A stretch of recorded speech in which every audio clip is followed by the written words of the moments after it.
Hello friends, my self Ramesh, currently veterinary second year student. तो आज हमारा एक वीडियो बनाने का छोटा सा पर्पज ये है कि नीट के लगभग 20 से 25 दिन बचे हैं। तो लास्ट के दिनों में हमें किस किस प्रकार की प्रिपरेशन करनी है, मेरे साथ मेरे दो फ्रेंड्स हैं, उनके साथ हम एक छोटी सी स्टोरी शेयर करेंगे। इससे आपको कहीं ना कहीं बहुत फायदा होने वाला है, ताकि आप लास्ट के बचे हुए दिनों में बहुत अच्छा स्कोर कैसे कर सकते हैं। मेरे साथ ही मेरा फ्रेंड्स जो आपको इंट्रोडक्शन देंगे अभी। माई सेल्फ रवि देवड़ा और मैं BBSC एंड AH मैं सेकेंड ईयर में पढ़ता हूँ। और रमेश जी कुछ सवाल है जो मुझसे पूछेंगे ताकि आपको पता चलेगा कि एक्चुअल में 1-2 वे कॉन्वर्सेशन किस तरीके से होती है, क्योंकि आपसे तो डायरेक्ट बात हो नहीं सकती। तो हम दोनों के बीच में जो कॉन्वर्सेशन होगी उससे आपको पता चलेगा कि आपको कैसे काम करना है। प्लीज रमेश तो जी। रवि, मेरा ये क्वेश्चन है कि अपने नीट 2024 का पेपर दिया था, उसमें हम बिल्कुल कुछ मार्क्स से गवर्नमेंट मेडिकल कॉलेज में जाने से रह गए थे। बिल्कुल इसकी वजह से हमें वेटनरी लेना पड़ा। वेटनरी बिल्कुल बहुत अच्छा स्कोप है, जो कुछ लोगों को ऐसे लगता होगा, बट वास्तव में रियलिटी है कि वेटनरी बहुत सही है। तो हम इन लास्ट के दिनों में आपको बताने की कोशिश करेंगे, और मैं रवि से क्वेश्चन पूछूंगा कि हमें पहले तो ये बताओ कि लास्ट के 20 से 25 दिनों हमें खुद को कैसे हैंडल करना है, क्योंकि बहुत सारे बच्चे इस टाइम एंजाइटी, डिप्रेशन जैसे चले जाते हैं एग्जैक्टली। और नींद की भी परेशानियां रहती है। तो लास्ट बिल्कुल में पहले तो हम खुद को कैसे कंट्रोल करें। बिल्कुल। तो मेरा एक्सपीरियंस ये बोलता है कि लास्ट के जो 20, 25, 30 दिन होता है ना, उसमें सबसे मेन फोकस आपका होना चाहिए आपकी हेल्थ। क्योंकि अगर आपकी हेल्थ उसमें खराब हो गई ना, तो कोई पेपर आपके प्रिपरेशन पिछले के 8-9 महीने की किसी काम नहीं आएगी। दूसरी चीज आपकी स्लीप। आप सोच रहे हो कि 20 दिन ही बचे हैं, 25 दिन ही बचे हैं, और आप सोच रहे हो कि यार मैं स्लीप नहीं लूँ, सोऊं ना, तो फिर वो आपकी सबसे बड़ी गलती है। क्योंकि स्लीप जो है वो आपने सुना भी होगा कहीं पे कि मेडिसिन है, एक बहुत अच्छी मेडिसिन है। तो सोना बहुत जरूरी है। हाँ, लास्ट के कुछ टाइम में आप थोड़ा सा स्ट्रगल करके काम कर सकते हैं, लेकिन स्टार्टिंग 20-25 दिन आपके पास है तो सफिशिएंट स्लीप ले। लगभग 5 से 6 घंटे इतनी तो लेनी है। बच्चे उससे भी कम लेते हैं, बट नहीं, उतना नहीं लेना, उससे थोड़ी ज़्यादा ले। तीसरी चीज़, जो एंग्जाइटी और जो चीज़ें आपको होती है ना, उसका मेरे हिसाब से बेस्ट सोल्यूशन ये है कि आप जितने ज़्यादा क्वेश्चन मिलाएंगे ना, आपको कॉन्फिडेंस बढ़ेगा। तो आपकी एंग्जाइटी और जो भी डिप्रेशन होगा वो सारा कम होते जाएगा।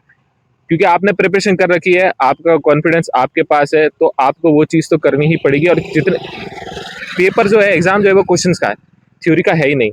तो जितने आप क्वेश्चंस करेंगे, आपकी एंग्जाइटी डिप्रेशन वैसे ही कम हो जाएगा। तो भी बहुत अच्छे से आपने बताने की कोशिश की कि हमें बिल्कुल मेनली एंजाइटी और डिप्रेशन, इन चीज़ों को कैसे हैंडल करना है। बिल्कुल। तो पहली बात ये हुई, अपने खुद को मस्त रखें, स्वस्थ रखें, बिल्कुल ताकि यही हो एग्जैक्टली। पाएगा तो पेपर बहुत अच्छा जाएगा। हालांकि हाँ कहीं ना कहीं मेरे साथ यही हुआ था कि प्रिपरेशन बहुत अच्छी थी और एग्जाम में मैं खुद को हैंडल नहीं कर पाया था। इन वजह से कुछ क्वेश्चन की वजह से मैं रह गया। अब मैं आपसे ये पूछना चाहूँगा कि अपने मेन 3 सब्जेक्ट है नीट में, बिल्कुल केमिस्ट्री और बायोलॉजी। तो बिल्कुल बायोलॉजी जो 50% वेटेज कवर कर रहा है, बिल्कुल। इसमें हमें बायोलॉजी को किस तरीके से लेना चाहिए इन लास्ट के दिनों में, और कितना टाइम बायोलॉजी को देना चाहिए, ताकि हम बहुत अच्छे से, यानी 360 का पेपर है तो उसमें हम लोग ये मान के चले कि 340 प्लस आने ही चाहिए। बिल्कुल। तो ये बायोलॉजी कैसे हम हैंडल करें। एज अ बायोलॉजी स्टूडेंट मैं ये समझता हूँ कि यार बायोलॉजी आपकी फेवरेट सब्जेक्ट होगी, और आपने उस पर स्टार्टिंग से ही बहुत सारा काम कर रखा होगा पहले से तरीके से। ठीक है, तो उस पर इतने ज़्यादा क्वेश्चंस मिलाने की ज़रूरत नहीं रहती है। आप जो थ्योरी पढ़ेंगे ना अपनी, जो अपनी NCERT पढ़ेंगे, क्योंकि जो एग्जाम में लाइन वाइज डायरेक्ट वही आते हैं। जब असर्शन और रीजन वाले क्वेश्चन स्टार्ट हुए थे ना, तो सबसे बड़ी प्रॉब्लम यही हुई थी, क्योंकि बिल्कुल एग्जैक्ट लाइन आई थी। आप सोचते हो कि टॉपिक समझ में आ गया, चीज़ें हो जाएगी, लेकिन जो लाइन आएगी ना, वो आपको कंफ्यूज करेगी। तो उस टाइम आपको मेन तो उस पर फोकस करना है, NCERT पे। और रही बात नंबर की, 340 मार्क्स प्लस लाने हैं, वो आपको क्वेश्चंस के थ्रू ही लाने पड़ेंगे, और वही एक बेस्ट तरीका है। दूसरी जो सब्जेक्ट्स के है, फिजिक्स में आपको जितने क्वेश्चन प्रैक्टिस, उसमें थ्योरी छोड़ दो, उसमें क्वेश्चन प्रैक्टिस मस्ट है। और रही बात केमिस्ट्री की, तो वो 3 में डिवाइड होती है, organic, inorganic and physical chemistry. तो फिजिकल केमिस्ट्री में आपको फिजिक्स के थ्रू प्रैक्टिस करनी है प्रॉपर तरीके से क्वेश्चंस वाली।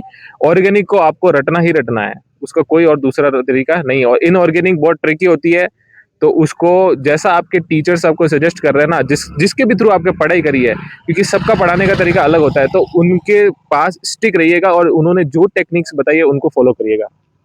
बहुत अच्छा बताया आपने फिजिक्स, केमिस्ट्री, बायोलॉजी ओवरऑल के बारे में। तो ये बताएंगे कि मैक्सिमम क्वेश्चंस करने चाहिए ताकि उनका कॉन्फिडेंस बिल्कुल बूस्ट हो। बिल्कुल। बच्चों के पास हम्म। तो अपना एक्सपीरियंस मैं तो छोटा सा शेयर करूंगा आपको। हम्म। ये डायरेक्ट मुद्दे पर ही आता हूँ, ठीक है। बिल्कुल बिल्कुल बिल्कुल। कि बायोलॉजी में तो देखो यूं है, लास्ट टाइम में अपन को कोई क्वेश्चन वगैरह, कोई मॉड्यूल्स वगैरह के लगाने की जरूरत है नहीं, क्योंकि बायोलॉजी तो सबके फेवरेट ही सब्जेक्ट है, ठीक है ना। तो इसमें तो डायरेक्ट आप एकदम अच्छे से एनसीईआरटी पढ़ो फ्रेश माइंड से, line to line, question direct NCERT base आता है एकदम लाइन उठा के, ठीक है। तो ये अपन को आना चाहिए। इसमें यूँ नहीं है कि मॉड्यूल्स के बैठ गए क्वेश्चन लगा दो, मतलब नहीं है, टाइम वेस्ट ज्यादा होगा, क्योंकि लास्ट के टाइम में समय का थोड़ा रहता है, ठीक है। अब करना है तो मैं मेरा पर्सनल एक्सपीरियंस भी बता देता हूँ। मेरे बायोलॉजी में काफ़ी अच्छा क्वेश्चन भी हुए थे, तो मेरे 85+ क्वेश्चन भी मेरे राइट थे, तो कुछ मिस्टेक हो गई थी। तो बायोलॉजी में यही है कि आप जितना हो उसकी ज़्यादा से ज़्यादा और एनसीईआरटी को रीड आउट करें। जो छोटे चैप्टर है जैसे microbes, human welfare, reproductive health, ecology के कुछ चैप्टर, उनको 45 to 1 आवर्स के अंदर कंप्लीट करने की कोशिश करें। और बड़े चैप्टर जैसे मॉलिक्यूलर बायोलॉजी का, इवोल्यूशन हो गया, जेनेटिक्स वाले चैप्टर, उनको ये कोशिश करें कि कम से कम 2 आवर्स के अंदर बायोलॉजी बड़े चैप्टर को कंप्लीट कर लें। जो मॉडरेट चैप्टर है उनको 1 से 1.5 घंटे में कंप्लीट करें। इस प्रकार ही आपका ये टारगेट होना चाहिए 20 से 25 दिन में बायोलॉजी कम से कम 3 से 4 बार रिवाइज करें, ताकि लास्ट के 2-3 दिन में इस प्रकार बायोलॉजी आपकी रिवाइज हो जानी चाहिए कि पेज देखते ही आपको पूरा वो चैप्टर की याद आनी चाहिए कि किस पेज पे ये लिखा हुआ था। तब जाके आप बायोलॉजी में 340 बहुत आराम से स्कोर कर पाओगे। देन रही बात केमिस्ट्री और फिजिक्स की, तो फिजिक्स में ज़्यादा से ज़्यादा अपने फॉर्मूला और शॉर्ट नोट्स पे फोकस करें, और PYQ वही देखें जो स्टार मार्क है, या एक बार से आपसे नहीं बने, बार बार गलती होगी। तो फिजिक्स इस प्रकार देखें, और केमिस्ट्री में ऑर्गेनिक, इनऑर्गेनिक और फिजिक्स वाला सेम ही फंडा रहता है।